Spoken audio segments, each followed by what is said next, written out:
So hi friends, welcome to day 12 of the PYQ Sadhna. In this session, I will discuss the important questions of the PYQ which I have given you today as per our today's target. So guys, you all know that we are covering the entire UPSC syllabus in an integrated manner with our daily targets. Guys, the aim is that before January 2025, we will cover the entire syllabus, prelims and mains. So let us start guys. The first question today, you can see, consider the following plants: groundnuts, horse gram, soya bean. How many of the above belong to pea family? So guys, this was the question which came in this year's prelims examination. The answer to this question is all three. So guys, what I have observed in the past couple of years, UPSC has been focusing more and more questions from agriculture. Okay, particularly types of crops, okay, nature of crops. So like you can't prepare each and every point, okay, but at least if you see the pattern, if you see the pattern of agriculture questions in UPSC, the focus is on either leguminous crop, okay, or the focus is on basically on the the natural farming, okay, natural farming, or impact of climate change on agriculture. Okay, these are the type of questions which you can get in UPSC prelims agriculture type of questions. So it is little bit challenging for people who are not from agriculture background to solve such questions. But if you are reading the NCRTs properly, if you have read the biology NCRT, then you can answer this question. Let us move to the next question, guys. In India, during the last decade, cultivated land for which of the crop has remained more or less stagnant? So the answer to this question was the pulses. So guys, this question I think was 2010 question.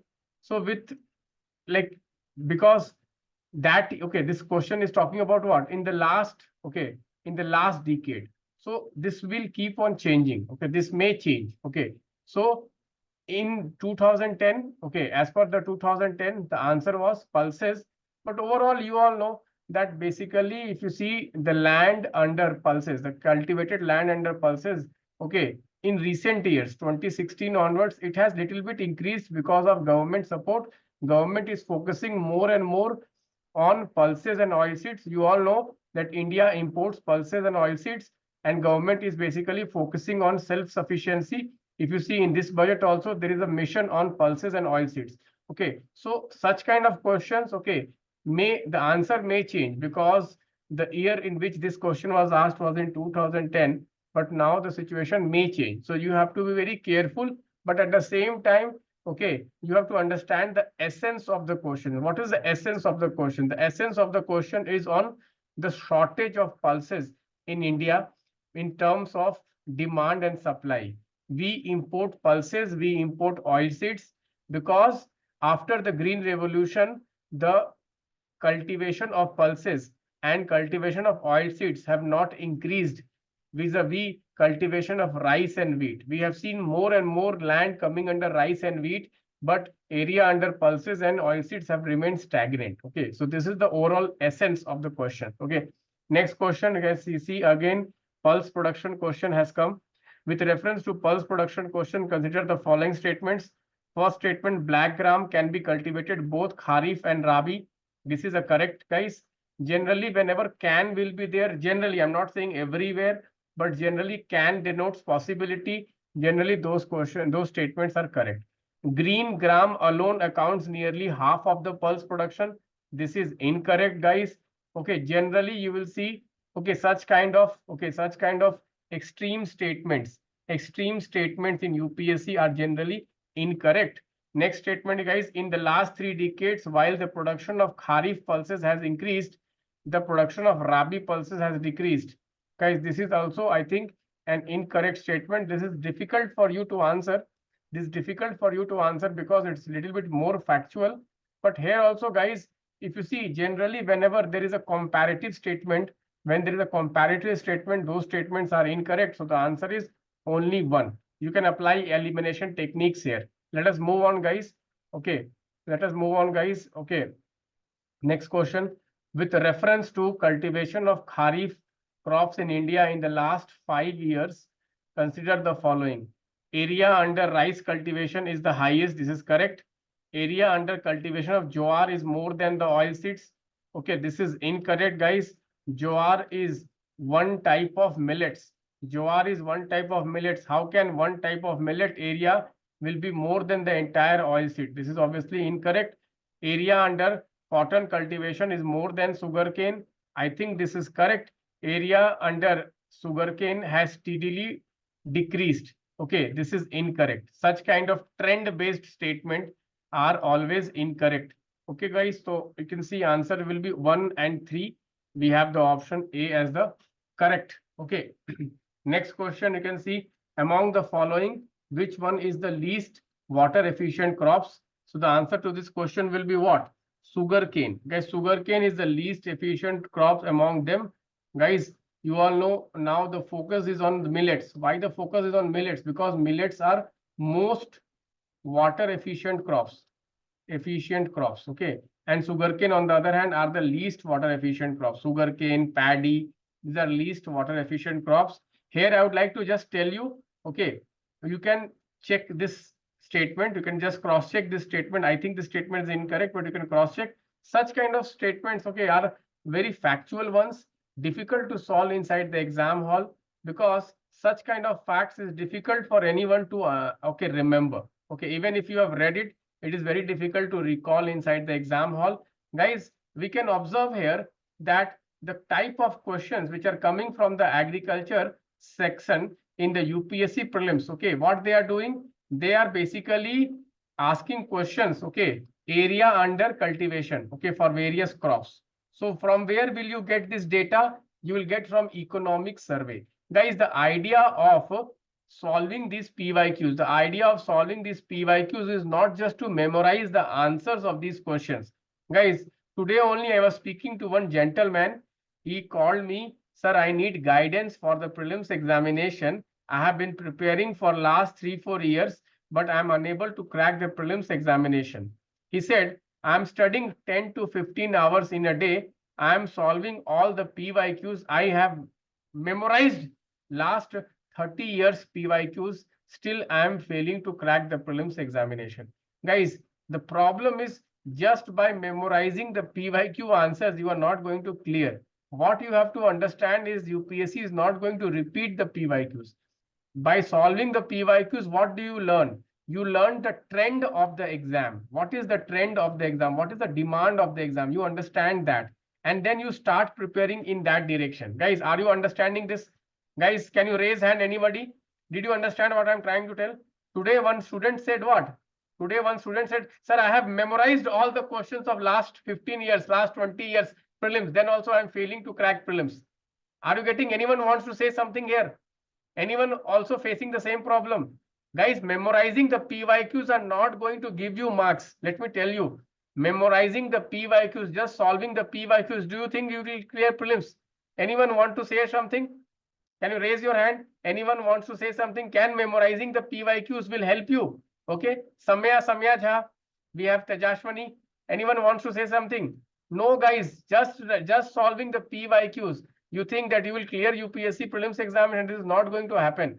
PYQs are just to indicate what is the trend of the questions, what kind of preparation you have to do, where you have to focus, what kind of questions can come. But if you just solve PYQs and not analyze it, and then you have to shape your preparation as per the PYQ, just do not mug up the answers. Okay, that is what I want to tell you. Mugging up PYQ answers is not the solution.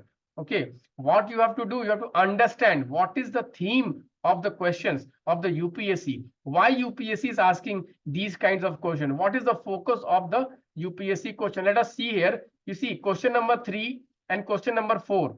Okay, you can see question number 3 and question number 4. They are similar questions or not? Okay, question number 3, question number 4, question number 2, they are similar questions. Okay, you can see here. Okay, this is 2000, this is 2010 question. This is, I think, 2019 question, or this is 2000, okay, 20 question. You see, the trend of the question is same. They are asking area under cultivation. So if this year you are preparing for the prelims examination, open the economic survey, get the datas about area under cultivation for various crops. Just note down which crop is the highest area, which crop is reducing, which crop is increasing. So area under cultivation, which is basically is very, very important cropping pattern, is UPSC is asking questions. Okay. Let us now come to the mains question which I have given today. Okay, in this daily target. So guys, you can see what are the major factors responsible for making the rice wheat system success. In spite of this success, how this system has become a bane for India. Okay, so guys, you can see this question is basically talking about what? That the cropping pattern in India is what? Rice and wheat dominated. The cropping pattern in India is rice and wheat dominated. What has led to this domination? So guys, the answer to this question is the Green Revolution. The Green Revolution, the introduction of the high yielding variety seeds. The Green Revolution, the introduction of the high yield variety seeds and the MSP based procurement program. MSP based procurement program led to the success of rice and wheat system, particularly in the Western India. Particularly in the Western India, we have the Punjab, we have the Haryana, we have the Western UP. Okay, these are the states. I'm not giving you the complete answer. I'm just giving you how you have to think. Okay, how you have to think. What are the factors responsible? Why rice and wheat became more successful?